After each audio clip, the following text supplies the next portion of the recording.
కర్ణుడి జీవితం కేవలం యుద్ధానికే పరిమితం కాలేదు. ఆయన వ్యక్తిత్వంలో అనేక ఉద్రేకభరితమైన, స్ఫూర్తిదాయకమైన కోణాలు ఉన్నాయి.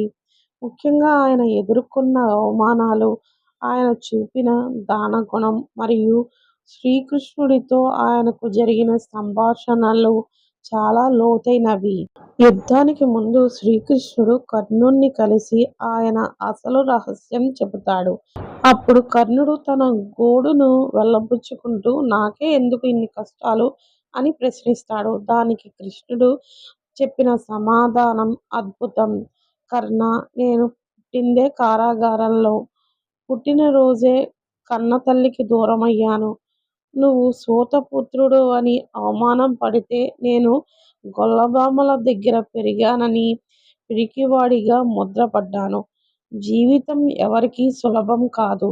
కానీ కష్టాల్లో మనం తీసుకున్న నిర్ణయాలే మనల్ని ధర్మాత్ముడుగా లేదా అధర్మాత్ముడిగాను మారుస్తాయి.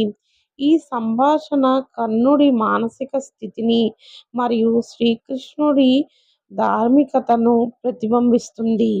కర్ణుడి మరణం కేవలం అర్జునుడి బాణాల వల్ల జరగలేదు. ఆయనకు లభించిన శాపాలు ఆ సమయంలో పనిచేశాయి. ఒక చిన్నారి కోసం మట్టిలోని నెయ్యిను గట్టిగా పిండడంతో భూమాత నొచ్చుకుని యుద్ధంలో నీ రథచక్రాన్ని నేను మింగేస్తాను అని శపించింది. పొరపాటున ఒక ఆవు దూడను చంపినందుకు ఆ యజమాని నీవు అత్యంత అసహాయ స్థితిలో ఉన్నప్పుడు నీవు చంపబడతావు అని శపించాడు. కర్ణుడి వ్యక్తిత్వంలో మరో గొప్ప గుణం కృతజ్ఞత. కుల వివక్షతతో అందరూ తనని అవమానిస్తున్నప్పుడు దుర్యోధనుడు అతనికి అంగరాజ్యానికి పట్టాభిషిక్తుడిని చేసి గౌరవించాడు. ఆ ఒక్క కారణంతోనే దుర్యోధనుడితో స్నేహపూర్వకంగా ప్రవర్తించాడు.